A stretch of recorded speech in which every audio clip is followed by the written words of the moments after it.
नमस्कार, आदाब, सलाम। कैसे हैं आप सभी? आशा करता हूँ अच्छे होंगे, स्वस्थ होंगे, मस्त होंगे और अपने पढ़ाई में व्यस्त होंगे। तो चलिए स्वागत करता हूँ आपका अपना यूट्यूब चैनल मैथ अड्डा सारण में। और आज हम देखने वाले हैं एमडी क्लासेज वाले सत्यम सर का जो ग्रुप डी का golden group D practice set आया है, इसका जीके जीएस का सेट नंबर 6 देखने वाले हैं। तो चलिए, अगर आप चैनल पर नए हैं तो चैनल को सब्सक्राइब कर लीजिए, साथ ही साथ बेल आइकन को दबा लीजिए ताकि हम कोई भी वीडियो अपलोड करें उसका नोटिफिकेशन आपको मिलता रहे।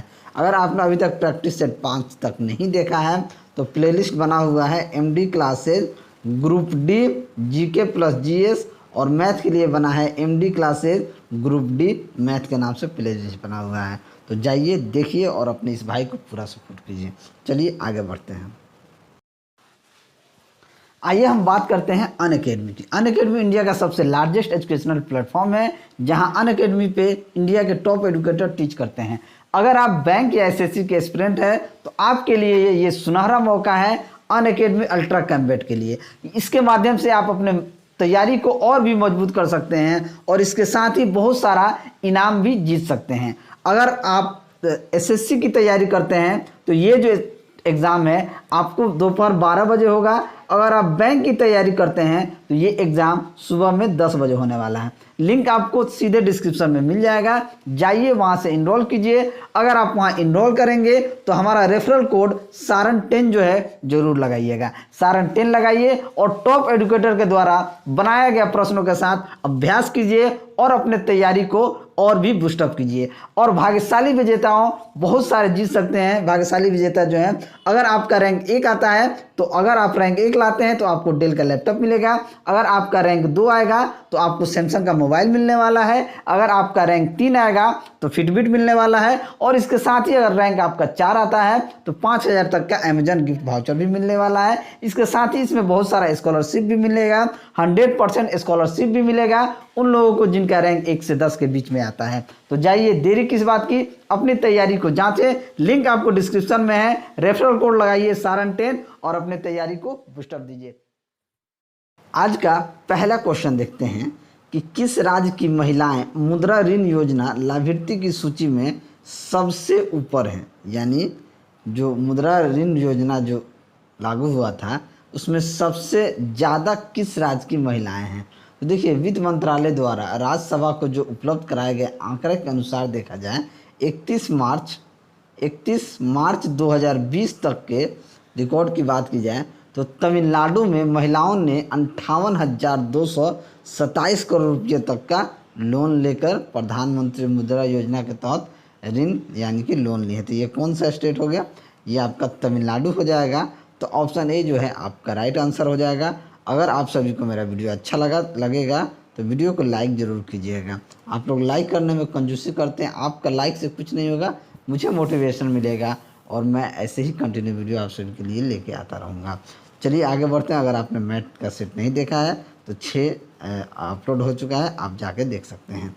चलिए, उच्च समय घड़ी की उसी तरह संबंधित है नहीं, ये आपका रीजनिंग का हो गया। चलिए अगला क्वेश्चन देखते हैं। गेहूं के ढीलेपन का कारण क्या होता है? तो गेहूं का ढीला गंध जो होता है ये कवक उस्तिलागो तृतीय के कारण होता है, यानी कि उस्तिलागो तृतीय के कारण होता है। तो ऑप्शन सी जो है ये आपका राइट आंसर हो जाएगा। इससे जो संक्रमित एक पौधा आमतौर पर स्वस्थ पौधों की तुलना में क्या होता है, पहले सिर का उत्पादन करता है। ठीक है, तो ऑप्शन सी यहाँ पे आपका राइट आंसर हो जाएगा। नेक्स्ट, विश्व जोखिम रिपोर्ट 2020 में निम्नलिखित में से भारत की रैंक कौन सी है? यानी कि भारत का रैंक कौन सा है? तो 181 देशों के बीच विश्व जोखिम रिपोर्ट 2020 में भारत का स्थान जो है ये 89 है। तो ऑप्शन सी क्या हो जाएगा? आपका सही उत्तर हो जाएगा। चलिए आगे बढ़ते हैं कि कौन सी कोशिकाएं एक आदमी में वृषण हार्मोन का संश्लेषण और स्त्राव करती हैं। तो ये लेडिंग कोशिकाएं जो होती हैं, लेडिंग कोशिकाएं एंड्रोजन का वृषण हार्मोन का संश्लेषण और स्त्राव करती हैं। तो ऑप्शन डी जो होगा ये आपका सही उत्तर हो जाएगा। चलिए आगे बढ़ते हैं। विश्व गैंडा दिवस किस दिन मनाया जाता है? तो विश्व गैंडा दिवस हर साल 22 सितंबर को मनाया जाता है। तो ऑप्शन डी जो है ये आपका सही उत्तर हो जाएगा। नेक्स्ट, अगला प्रश्न देखते हैं। मैथ का वीडियो अपलोड कर दिया हूँ, आप लोग ज़रूर देखें। चलिए, निम्नलिखित में से कौन एक बीज जनित रोग नहीं है? बीज जनित रोग नहीं एक पूछा गया है। गन्ने की लाल सड़न, चावल के आवरण का सड़ना, आलू का मोजेक या गेहूं का आवरण छोड़ना। तो आलू का मोजेक एक बीज जनित रोग नहीं है, यह एक विषाणु से होने वाला बीमारी है जो आलू के पौधों को क्या करता है? प्रभावित करता है। तो आलू का मोजेक, तो ऑप्शन सी क्या हो जाएगा? आपका राइट आंसर हो जाएगा। चलिए आगे बढ़ते हैं। अगला प्रश्न है कि एक कोशिका की दो समान अनुजात कोशिकाओं में विभाजित होने की क्षमता को क्या कहा जाता है? तो एक कोशिका की दो समान अनुजात कोशिकाओं में विभाजित होने की क्षमता को द्विविभाजन कहा जाता है, यानी कि बाइनरी फिशन। यानी तो ऑप्शन सी क्या हो जाएगा? आपका यहाँ पे सही उत्तर हो जाएगा। चलिए अगला क्वेश्चन है कि पहला अंतर्राष्ट्रीय खाद्य हानि और अपशिष्ट न्यूनीकरण दिवस कब मनाया जाता है? तो ये 29 सितंबर 2020 को अंतर्राष्ट्रीय खाद्य हानि और अपशिष्ट न्यूनीकरण दिवस जो है मनाया गया था। तो ऑप्शन डी क्या हो जाएगा? आपका राइट आंसर हो जाएगा। वैश्विक स्तर पर उत्पादित खाद्य का लगभग 14% कटाई और बिक्री के बीच बर्बाद हो जाता है। ठीक है, चलिए अगला प्रश्न देखते हैं। रीजनिंग है, ये मैथ है, ये भी आपका रीजनिंग है, ये आपका चलिए साइंस है। आहार नली में अंगों द्वारा स्रावित कौन सा रस वसा के पाचन में महत्वपूर्ण भूमिका निभाता है? महत्वपूर्ण भूमिका, देखिए अंगों द्वारा स्रावित पीत रस जो होता है, अग्नाशय रस वसा के पाचन में महत्वपूर्ण जो है ये आपका भूमिका निभाता है। तो पीत रस यकृत द्वारा क्या होता है? स्रावित होता है, याद रखिएगा। तो ऑप्शन सी क्या हो जाएगा? आपका यहाँ पे राइट आंसर हो जाएगा। चलिए आगे बढ़ते हैं। यूरो कप निम्नलिखित में से किस खेल से संबंधित है? तो यूरो कप का आयोजन संयुक्त यूरोपीय फुटबॉल संघ UEFA द्वारा किया जाता है, जिसे आमतौर पर UEFA यूरो कप के रूप में जाना जाता है। यह जो ट्रॉफी होता है ये फुटबॉल से संबंधित होता है। तो ऑप्शन डी क्या हो जाएगा? आपका यहाँ पे सही आंसर हो जाएगा। चलिए आगे बढ़ते हैं। धनराज पिल्ले किस खेल से संबंधित हैं? धनराज पिल्ले जो हैं ये आपका हॉकी खेल से संबंधित है। बहुत फेमस हॉकी खिलाड़ी रहे हैं। इनका जन्म जो है 16 जुलाई 1968 में हुआ था। ये एक सेवानिवृत्त यानी रिटायर्ड भारतीय फील्ड हॉकी खिलाड़ी और भारतीय राष्ट्रीय टीम के पूर्व कप्तान भी हैं। ठीक है, यह वर्तमान में एयर इंडिया लिमिटेड के साथ उप महाप्रबंधक यानी कि DGM के रूप में काम कर रहे हैं। ठीक है, चलिए अगला प्रश्न, ये मैथ है, रीजनिंग है। एक प्रकाश वर्ष इकाई क्या मापता है? एक प्रकाश वर्ष क्या मापता है? तो प्रकाश वर्ष की इकाई क्या होती है? दूरी होता है। तो ऑप्शन ए क्या हो जाएगा? आपका राइट आंसर हो जाएगा। कई बार ये प्रश्न जो है पूछा गया है। चलिए आगे बढ़ते हैं। अगला प्रश्न है कि राइडर कप किस खेल से संबंधित है? तो राइडर खेल जो है ये गोल्फ से संबंधित है। तो ऑप्शन ए यहाँ पे आपका राइट आंसर हो जाएगा। चलिए अगला प्रश्न देखते हैं कि खोपड़ियों की हड्डी में कौन सी हड्डी चलायमान है? खोपड़ियों की हड्डी में कौन सी हड्डी जो है चलायमान है? तो खोपड़ी की हड्डी की बात की जाए तो जबड़ा का जो हड्डी है, हम लोग एक हड्डी जो हिल सकती है वह क्या है? जबड़ा का, यानी कि ये चलायमान है। खोपड़ी में 29 हड्डियों से बनी खोपड़ी होती है। खोपड़ी जो है ये 29 हड्डियों से बनी होती है। ये जबड़ा जो है हम लोग चलाते हैं, यही सिर्फ चलायमान है, बाकी जो है स्थिर है। तो ऑप्शन बी यहाँ पे आपका राइट आंसर हो जाएगा। चलिए अगला प्रश्न देखते हैं कि सौरभ चौधरी किस खेल से संबंधित हैं? सौरभ चौधरी जो हैं ये किस खेल से संबंधित है? तो सौरभ चौधरी ये शूटिंग से संबंधित हैं। तो ऑप्शन बी जो है ये आपका राइट आंसर हो जाएगा। सौरभ चौधरी का जन्म 12 मई 2002 को एक भारतीय खेल निशानेबाज हैं। उन्होंने 10 मीटर एयर पिस्टल में 2018 एशियाई खेलों में स्वर्ण पदक जीता है। ठीक है, चलिए अगला प्रश्न है, आगे बढ़ते हैं। एक वयस्क मानव में हड्डियों की कुल संख्या कितनी होती है? तो एक वयस्क मानव में हड्डियों की संख्या की बात की जाए तो 206 होता है। कितना होता है? 206 होता है। ठीक है, और जब बच्चा जन्म लेता है उस समय उसका कितना हड्डी रहता है? तो 300 हड्डियों से बना होता है। और जैसे आदमी बड़ा होते जाते ये संख्या क्या हो जाता है, 206 हो जाता है। तो ऑप्शन बी आपका राइट आंसर हो जाएगा। चलिए, सोडियम हाइड्रोजन कार्बोनेट को सामान्यतः कहा जाता है? सोडियम हाइड्रोजन कार्बोनेट को साधारण क्या कहा जाता है? Sodium bicarbonate, sodium hydrogen carbonate को सामान्यतः क्या कहा जाता है? देखिए, सोडियम बाइकार्बोनेट को आमतौर पर क्या कहा जाता है? इसे बेकिंग सोडा के नाम से जाना जाता है। किसके नाम से? बेकिंग सोडा के नाम से जाना जाता है। तो ऑप्शन बी जो है यहाँ पे आपका राइट आंसर हो जाएगा। चलिए, अगला क्वेश्चन, नीरज चोपड़ा। नीरज चोपड़ा को कौन नहीं जानता है आज के डेट में? इन्होंने एथलीट में मतलब कहिए कि गोल्ड मेडलिस्ट हैं, ठीक है। नीरज चोपड़ा किस खेल से संबंधित है? तो नीरज चोपड़ा जो हैं ये भाला फेंक प्रतियोगिता से संबंधित हैं। तो ऑप्शन बी आपका राइट आंसर हो जाएगा। इन्होंने 88.6 मीटर के राष्ट्रीय रिकॉर्ड के साथ स्वर्ण पदक जीता है, ठीक है। चलिए, अगला प्रश्न देखते हैं। मैथ है, रीजनिंग है, साइंस। जल में नाइट्रोजन आमतौर पर किस रूप में पाया जाता है? तो जल में नाइट्रोजन आमतौर पर नाइट्रेट के रूप में पाया जाता है। किसके रूप में पाया जाता है? नाइट्रेट के रूप में पाया जाता है। तो ऑप्शन बी क्या हो जाएगा? आपका सही आंसर हो जाएगा। जल में नाइट्रोजन यौगिकों का मुख्य स्रोत उर्वरक होता है और उर्वरकों को मुख्य रूप से नाइट्रेट होता है, ठीक है। इसमें अमोनिया, अमोनियम, यूरिया और एमाइन भी होते हैं। चलिए, ए पैसेज टू इंडिया पुस्तक के लेखक कौन थे? ए पैसेज टू इंडिया पुस्तक के लेखक E.M. फॉस्टर हैं। क्या है? E.M. फॉस्टर। तो ऑप्शन बी जो है ये आपका राइट आंसर हो जाएगा। ये अंग्रेजी के लेखक हैं, ठीक है। 1920 के दशक में ब्रिटिश राज और भारतीय स्वतंत्रता आंदोलन की पृष्ठभूमि का एक उपन्यास है। इसे मॉडर्न लाइब्रेरी द्वारा 20वीं शताब्दी के अंग्रेजी साहित्य के 100 महान कार्यों में से एक के रूप में चुना गया है। ये उपन्यास को 1924 में जेम्स टैड ब्लैक मेमोरियल पुरस्कार भी प्रदान किया गया है, ठीक है। ये बहुत पुराना जो है बुक है। चलिए, अगला प्रश्न देखते हैं कि त्वरित चालक बनाने के लिए प्रयोग की जाने वाली धातु कौन सी है? तो त्वरित चालक बनाने के लिए प्रयोग की जाने वाली धातु जो है ये आपका तांबा है। तो ऑप्शन सी क्या हो जाएगा? आपका राइट आंसर हो जाएगा। चलिए, अगला क्वेश्चन देखते हैं। अगला प्रश्न है कि बीटा केराटिन निम्नलिखित में से किसमें प्रचुर मात्रा में पाया जाता है? तो बीटा केराटिन जो है ये केराटिन परिवार में पाए जाने वाले एक प्रकार का प्रोटीन है। यह सरीसृप में पाया जाता है। किसमें? सरीसृप में पाया जाता है। तो ऑप्शन सी जो है ये आपका राइट आंसर हो जाएगा। अगला प्रश्न, निम्नलिखित में से कौन भारतीय सांख्यिकीय संस्थान का संस्थापक है?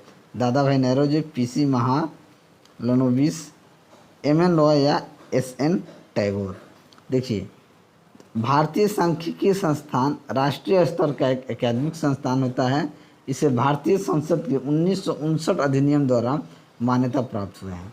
इसकी स्थापना की बात की जाए तो 1931 में प्रशांत चंद्र महालनोबिस ने प्रिंसिपेंसी कॉलेज कोलकाता में एक सांख्यिकी प्रयोगशाला के रूप में की थी। बाद में यह भारतीय सांख्यिकी संस्थान हो गया, यानी कि ISI बन गया, ठीक है। तो ये पीसी महालनोबिस इसका राइट आंसर हो जाएगा। तो ऑप्शन बी आपका सही उत्तर हो जाएगा। चलिए, आगे बढ़ते हैं और अगला प्रश्न देखते हैं कि कच्चे फलों को कृत्रिम के रूप से पकाने के लिए उपयोग की जाने वाली गैस क्या होती है? तो इसे उपयोग की जाने वाला गैस एसिटिलीन होता है। तो ऑप्शन बी क्या हो जाएगा? आपका राइट आंसर हो जाएगा। अगला प्रश्न, GDP एक डैश माप है। तो GDP जो है ये एक मात्रात्मक है। क्या है? GDP विकास का माप है, न कि प्रगति। GDP वृद्धि को इंगित करता है। जो मात्रात्मक है, गुणात्मक है, पहलुओं जैसे विकास, प्रगति और भलाई को ध्यान में इसमें नहीं रखा जाता है। तो ये GDP क्या है? ये एक मात्रात्मक है। तो ऑप्शन ए क्या हो जाएगा? आपका राइट आंसर हो जाएगा। नेक्स्ट, अगला प्रश्न है कि निम्नलिखित में से कौन हरिपुरा सत्र 1938 और त्रिपुरी सत्र में कांग्रेस का अध्यक्ष के रूप में चुने गए थे? तो सुभाष चंद्र बोस जो थे ये हरिपुरा सत्र 1938 में कांग्रेस के अध्यक्ष के रूप में चुने गए थे। तो ऑप्शन सी जो है ये आपका राइट आंसर हो जाएगा। नेक्स्ट, बर्तन बनाने के लिए प्रयोग किए जाने वाला जर्मन सिल्वर किसका मिश्र धातु है? जर्मन सिल्वर जो है ये निकेल, क्या नाम है, तांबा, जस्ता और निकेल का क्या है, मिश्र धातु है, जिसमें निकेल और प्राय जस्ता मिला होता है। इसमें 60% क्या होता है, तांबा होता है, 20% निकेल और 20% क्या होता है, आपका जस्ता होता है। ये क्या हो जाएगा, इसका आंसर हमारा हो जाएगा तांबा, जस्ता और निकेल, यानी कि ऑप्शन बी आपका राइट आंसर हो जाएगा। चलिए अगला प्रश्न देखते हैं कि भारतीय राष्ट्रीय कांग्रेस नाम किसके द्वारा दिया गया था? तो भारतीय राष्ट्रीय नाम जो है ये दादा भाई नेरोजी द्वारा दिया गया था। भारतीय राष्ट्रीय संघ का गठन 1884 ईस्वी में एओ ह्यूम ने किया था। किसने किया था? एओ ह्यूम ने किया था। उन्होंने दिसंबर 1885 में पुणे में एक सम्मेलन का आयोजन किया था और सम्मेलन स्थल को बम्बई स्थानांतरित कर दिया गया था। दादा भाई नेरोजी ने भारतीय राष्ट्रीय संघ का नाम बदलकर भारतीय राष्ट्रीय कांग्रेस करने का निर्णय लिया था। तो दादा भाई नेरोजी, ऑप्शन सी आपका सही आंसर हो जाएगा। नेक्स्ट देखते हैं कि कौन सा पहाड़ी स्टेशन सतपुरा की रानी के रूप में भी जाना जाता है? कौन सा पहाड़ी स्टेशन है जो सतपुरा के रानी के रूप में जाना जाता है? तो ये पचमढ़ी जो है ये सतपुरा की रानी के रूप में जाना जाता है। ये भारत के मध्य प्रदेश राज्य के होशंगाबाद जिले में स्थित है। चलिए आगे बढ़ते हैं। CO2 के अलावा अन्य ग्रीन हाउस गैस कौन सी हैं? CO2 के अलावा CH4 यानी कि कह सकते हैं ग्रीन हाउस गैस है कार्बन डाइऑक्साइड, अन्य ग्रीन हाउस गैसेस मीथेन, जलवाष्प, नाइट्रस ऑक्साइड, क्लोरोफ्लोरोकार्बन और ओजोन होती हैं। तो इस ऑप्शन में देखें तो CH4 यानी कि मीथेन ऑप्शन है ये राइट आंसर हो जाएगा। नेक्स्ट, किस बाह्य जीव के खिलाफ प्रतिजैविक प्रभावी होता है? तो प्रतिजैविक जीवाणुओं के संक्रमण के खिलाफ प्रभावित होता है, यानी बैक्टीरिया के खिलाफ। तो ऑप्शन बी यानी कि जीवाणु, ऑप्शन बी राइट आंसर हो जाएगा। चलिए अगला प्रश्न देखते हैं कि निम्नलिखित में से कौन सा एक प्राकृतिक फाइबर नहीं है? प्राकृतिक फाइबर नहीं है, स्टार्च, रबर, सेलुलोज, नायलॉन 6। ये नायलॉन 6 जो है ये आपका प्राकृतिक फाइबर नहीं है। तो ऑप्शन डी ये आपका राइट आंसर हो जाएगा। अगला प्रश्न देखते हैं कि भारत के उच्चतम न्यायालय की केंद्र और राज्यों के बीच विवादों के निर्णय की शक्ति किसके अधीन होती है? तो ये अनुच्छेद 131 के तहत उच्च न्यायालय के मूल क्षेत्राधिकार का वर्णन किया गया है। किसी भी संघीय व्यवस्था वाले देश में केंद्र और राज्य या फिर राज्य और राज्य के बीच विवाद होना स्वाभाविक है। इसी प्रकार के विवाद को निपटाने की जो शक्ति होती है वो उच्चतम न्यायालय के पास है, जो उसी को मूल क्षेत्राधिकार कहा जाता है। तो मूल क्षेत्राधिकारता, तो ऑप्शन बी यहाँ पे आपका राइट आंसर हो जाएगा। अगला प्रश्न देखते हैं कि भारतीय रुपयों का प्रतीक निम्नलिखित में से किस वर्ष में अस्तित्व में आया था? भारतीय रुपया का जो प्रतीक है वो किस वक्त आया था? तो ये आपका 2010 में आया था।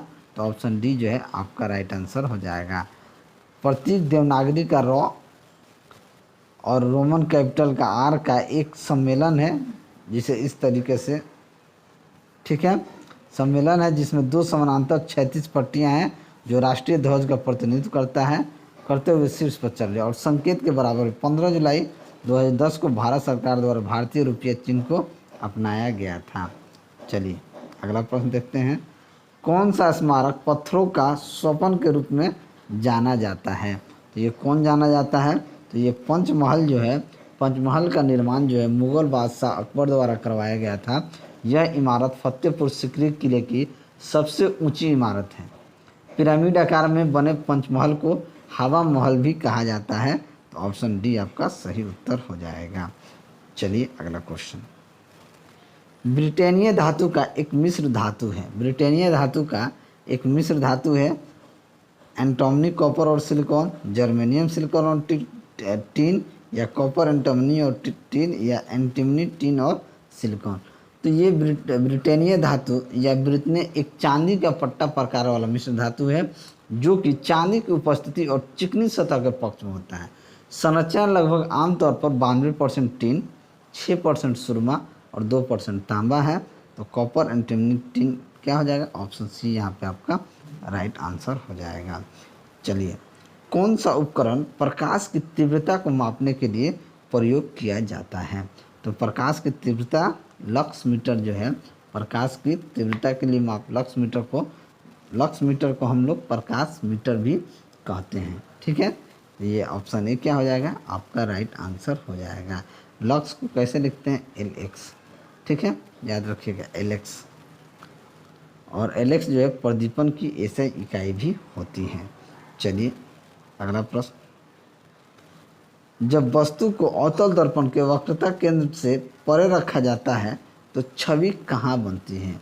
छवि का निर्माण जो होगा फोकस और वक्रता केंद्र के बीच होगा। जब किसी वस्तु को अवतल दर्पण के वक्रता केंद्र पर रखा जाता है तो फोकस और वक्रता केंद्र के बीच बनता है। तो ऑप्शन डी आपका राइट आंसर हो जाएगा। चलिए अगला क्वेश्चन, डैश नवोदित होने की प्रक्रिया के माध्यम से पुनरुत्पादन के लिए पुनर्जीवित कोशिकाओं का उपयोग करता है। तो ये कौन करता है, तो ये हाइड्रा करता है। तो ऑप्शन सी आपका राइट आंसर हो जाएगा। चलिए अगला क्वेश्चन देखते हैं कि पोलियो वैक्सीन की खोज किसने की थी। तो पोलियो, ओके ये एक क्वेश्चन यहाँ मिसिंग, हाँ इधर गया ये वाला, कि डैश नवोदित होने की प्रक्रिया के माध्यम से पुनरुत्पादन के लिए पुनर्जीवित कोशिकाओं का उपयोग करता है। तो ये कौन करता है, तो ये हाइड्रा जो है ये नवोदित होने की प्रक्रिया के माध्यम से पुनरुत्पादन के लिए पुनर्जीवित कोशिकाओं का उपयोग करता है। तो ऑप्शन सी क्या हो जाएगा, यहाँ पे आपका राइट आंसर हो जाएगा। आगे बढ़ते हैं, अगला प्रश्न है कि पोलियो वैक्सीन की खोज किसने की थी। तो पोलियो वैक्सीन की खोज डॉक्टर जोनास सॉल्क द्वारा एक निष्क्रिय पोलियो वैक्सीन IPV का विकास किया गया है और ये पहली बार 1955 में इसका इस्तेमाल किया गया था। डॉक्टर अल्बर्ट साबिन द्वारा विकसित और पहली बार 1961 में प्रयुक्त एक जीवित या कमज़ोर मौखिक पोलियो वैक्सीन OPV भी दिया गया था। तो ऑप्शन बी क्या हो जाएगा, जोनास सॉल्क पोलियो वैक्सीन की खोज की थी। चलिए आगे बढ़ते हैं। अगर वीडियो आप सभी को अच्छा लगे तो लाइक कीजिएगा, दोस्तों में शेयर कीजिएगा। अगर आप चैनल पर नए हैं तो चैनल को सब्सक्राइब कीजिएगा और अपने इस भाई को सपोर्ट कीजिएगा। परमाणु बम का जनक किसे माना जाता है। तो परमाणु बम का जनक जे रॉबर्ट ओपेनहाइमर को माना जाता है। जे रॉबर्ट ओपेनहाइमर को परमाणु का बम का जनक माना जाता है। तो ऑप्शन डी जो है ये आपका राइट आंसर हो जाएगा। ये एक अमेरिकी सैद्धांतिक भौतिक वैज्ञानिक थे। ठीक है, तो ऑप्शन डी यहाँ पे आपका राइट आंसर हो जाएगा। चलिए आगे बढ़ते हैं। अगला क्वेश्चन क्या है कि हाँ ये है, दो बंदूक एक ही स्थान से 17 मिनट के अंतराल से दागी जाती है। ये क्वेश्चन अच्छा है। दो बंदूक एक ही स्थान से 17 मिनट के अंतराल से दागी जाती है। एक आदमी जो दर्शक की तरफ आ रहा है को ध्वनि के बीच का अंतराल 16 मिनट 8 सेकंड का प्रतीत होता है। यदि ध्वनि की गति 330 मीटर पर सेकंड है तो आदमी उस स्थान की ओर किस गति से आ रहा है। बात को समझिएगा। समय का अंतर देखिए, 17 मिनट और 16 मिनट में, 17 मिनट और 16 मिनट 8 सेकंड में कितना का अंतर है। तो आप कहिएगा कि 52 सेकंड का अंतर है। कितना का अंतर है, 52 सेकंड का अंतर है। अगर ध्वनि 52 सेकंड में तय की गई दूरी देखा जाए तो कितना होगा, तो हम देखेंगे 330 गुना 52 होगा। बात को समझिएगा, 52 सेकंड में, क्योंकि गति कितना है 320 मीटर प्रति सेकंड होगा। अगर हम देखें 16 मिनट 8 सेकंड का मतलब हो गया 916 96 8 सेकंड, यानी कि 968 सेकंड। बात को समझिएगा। अगर आप उसका चाल मान लीजिए, आपका साउंड का चाल 968 सेकेंड में हमको निकालना है तो कैसे निकालेंगे। यहाँ से भी का वैल्यू हम निकाल देंगे, 330 गुना 52 बट्टा में 968, ठीक है। ये आपका किलोमीटर प्रति घंटा में, ये मीटर पर सेकंड में आ रहा है, क्यों ये सभी सेकंड में है, ये मीटर पर सेकंड में आ रहा है। इसी को किलोमीटर प्रति घंटा में बदलने के लिए 18/5 से क्या करेंगे, हम गुना कर देंगे, ठीक है। अब इसका काट पीट कर सकते हैं तो करेंगे, और इसका आंसर लगभग आ जाएगा 63.9/11 किलोमीटर प्रति घंटा, इसको जब हम काट पीट करेंगे तो, ठीक है। तो इसको आप काट पीट एक बार कर लेंगे, ये इस वाले इक्वेशन को आपका उसका आदमी का जो चाल है वो समझ में आ जाएगा। चलिए आगे बढ़ते हैं, आगे और भी क्वेश्चन है, देख लेते हैं। नहीं है, नहीं है, नहीं है, नहीं है, और ये आपका नहीं है। तो चलिए, अगर आप सभी को वीडियो अच्छा लगा हो तो वीडियो को लाइक करें, दोस्तों में शेयर करें। अगर आप हमारे चैनल पर नए हैं तो चैनल को सब्सक्राइब करें। मैं ऐसे ही वीडियो लेकर आपके सामने हाजिर होता रहूँगा। चलिए मिलते हैं अगले वीडियो में, तब तक के लिए जय हिंद।